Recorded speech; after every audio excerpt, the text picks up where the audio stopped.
The year was 1890, when, beneath a bruised and brooding sky, John Robert Mortimer approached a large flat-topped mound, pickaxe in hand.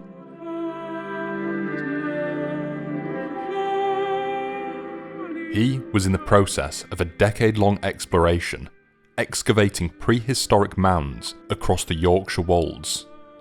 Mounds that for just under a century had remained a complete mystery. However, despite he and his workmen having previously excavated dozens of mounds across the county, nothing prepared them for the sheer weirdness of Duggleby Howe.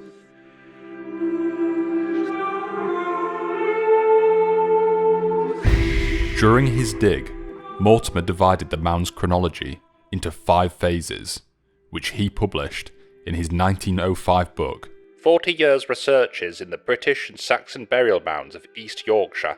These phases were chronologically as follows. Phase 1 consisted of a single crouched burial of an adult male, buried in a wooden coffin, within a shaft at the base of the mound. This man, presumably someone of importance, had several flint cores and what is known as a Towthorpe bowl buried with him. There was no barrow in this early phase, which researchers now date to an estimated 3500 BC, during the Early Neolithic period. Already this was curious, as, typically, mounds like this date to the far later Bronze Age, around 2500 BC onwards. Importantly, Mortimer unearthed 2 more full skeletons above this man, one belonging to an adult and the other to an infant. An additional lone jawless skull of an adult was also found in this layer, which had been punctured with a sharpened club before death. There are several theories as to what this mutilated, bodiless head represented, but the reason that first jumps to mind is a grisly one: human sacrifice. This is not normal. While strange burials are not unheard of from Neolithic Britain, the circumstances surrounding this particular instance remain shrouded in mystery. Was it a ritualistic act, a punishment, or something else entirely? To put Duggleby Howe into some context, it forms part of a massive and largely unappreciated prehistoric landscape in East Yorkshire. It is just one of the so-called Great Mounds of Yorkshire. Unusually large Neolithic round barrows, those being circular burial mounds, rich with grave goods. The most famous of these grave goods are the Folkestone drums, as well as the newly discovered Burton Agnes drum. It is an area also home to many expansive ritual enclosures, which challenge Stonehenge in their sheer scale. In fact, just down the road from Duggleby, Britain's tallest standing stone, the Rudston monolith, can be found, alongside 5 cursus enclosures, all likely dating to the early to mid-Neolithic, around the same time as Duggleby Howe. In Phase 2 of Duggleby Howe, Neolithic people backfilled the shaft and placed another 2 bodies upon the fill, becoming shallowly buried. They placed 2 artefacts alongside these bodies, a deer antler mace head and a stone axe, polished only on one side. A collection of unusual, yet intricate grave goods dating to the Neolithic period. Phase 3 saw the addition of a second shaft next to the first, this one shallow.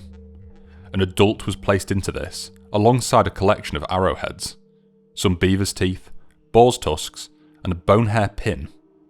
On the ground surface between the first shaft and the second, yet another skeleton was laid. Mortimer found an exquisite flint knife next to this skeleton, which had been knapped and polished to be only 1.5mm thick. On top of this adult, the first evidence of a round barrow appeared, covering both this body as well as the earlier shafts.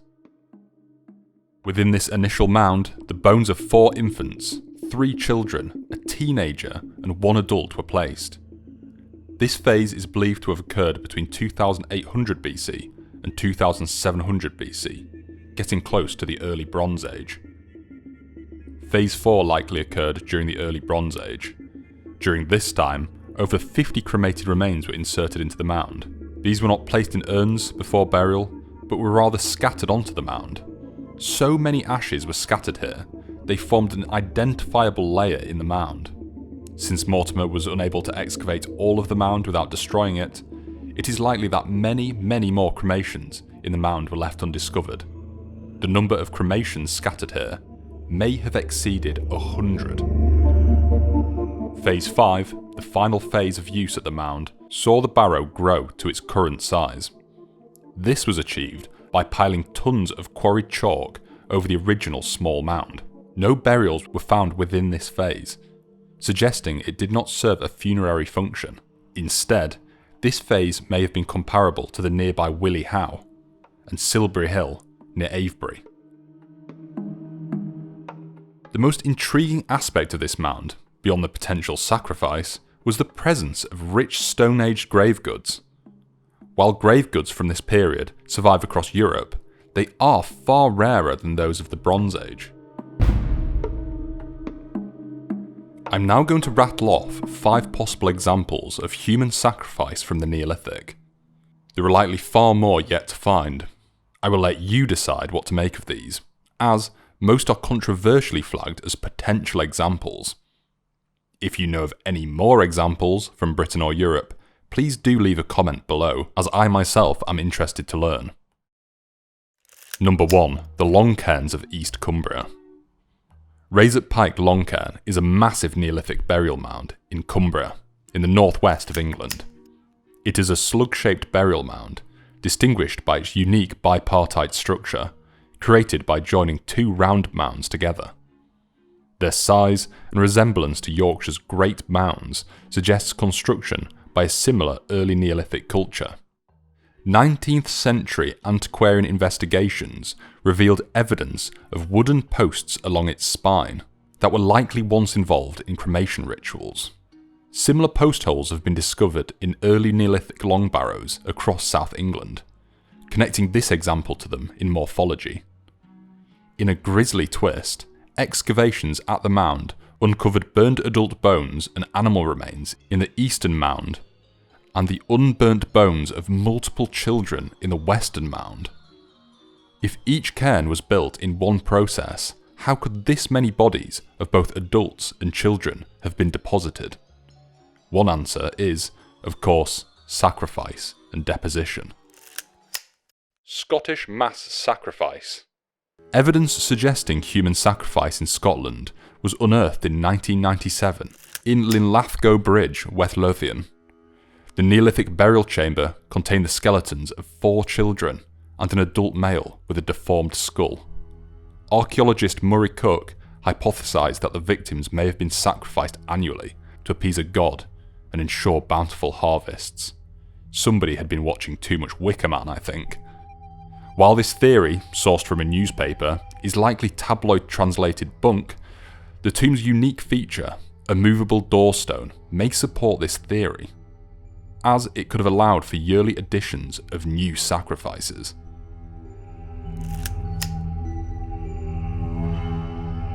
While not in Britain, this year, 2024, German archaeologists, shown here, suggested evidence that ritualised human sacrifice was widespread across Neolithic Europe. A study, published in Science, analysed the remains of 3 women found in a tomb in Saint-Paul-Château. I don't know how to pronounce that. Dated between 4000 and 3500 BC. The unusual positioning of these bodies, along with other artefacts found in the tomb, suggested that the women were victims of live burial, having been tied up previously. Further research revealed similar findings at 20 other sites across Europe, dating as far back as 5400 BC. This widespread evidence, including possible depictions in rock art, indicate that this ritualistic killing, particularly using a form of positional asphyxiation, was a common practice throughout Neolithic Europe for thousands of years. Of course, this was just one very morbid theory. Evidence found at Stonehenge and the nearby Durrington Walls Superhenge suggests that human sacrifice may have played a role in the prehistoric religious practices on Salisbury Plain. Archaeologists have discovered human remains with signs of violent injuries, such as arrowheads embedded in vertebrae and neck injuries. These findings, coupled with the individual burial of these bodies within larger monuments, indicates that they may have been killed as part of ritualistic ceremonies. Some researchers nicely hypothesise that Stonehenge was considered a place of healing, attracting injured individuals seeking cures. While the exact nature of these rituals remains unclear, the evidence suggests that animal sacrifices were likely important aspects of prehistoric ritual life in the region.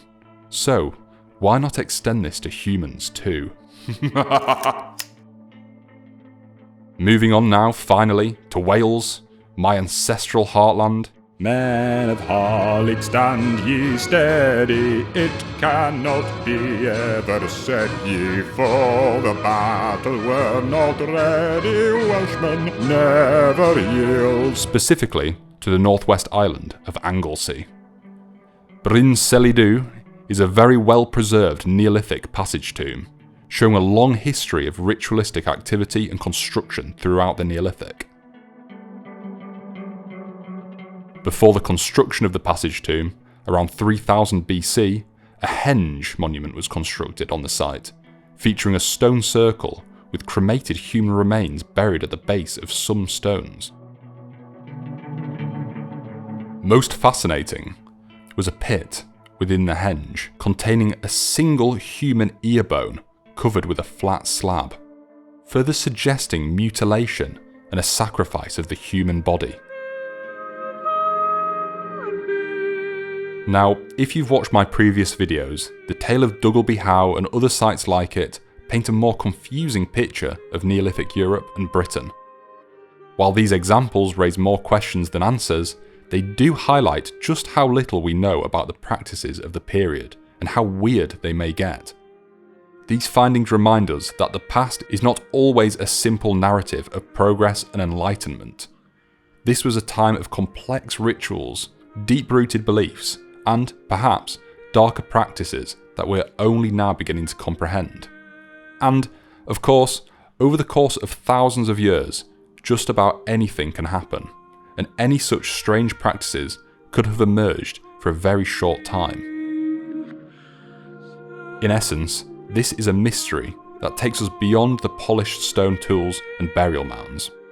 It takes us down to the very flesh and blood that makes us human, and the religious rites that go along with them. I've been Adam Ibbotson today, and you've been watching Adam Morgan Ibbotson Archaeology. I'll join you in the next one. Remember to slap that like button and subscribe.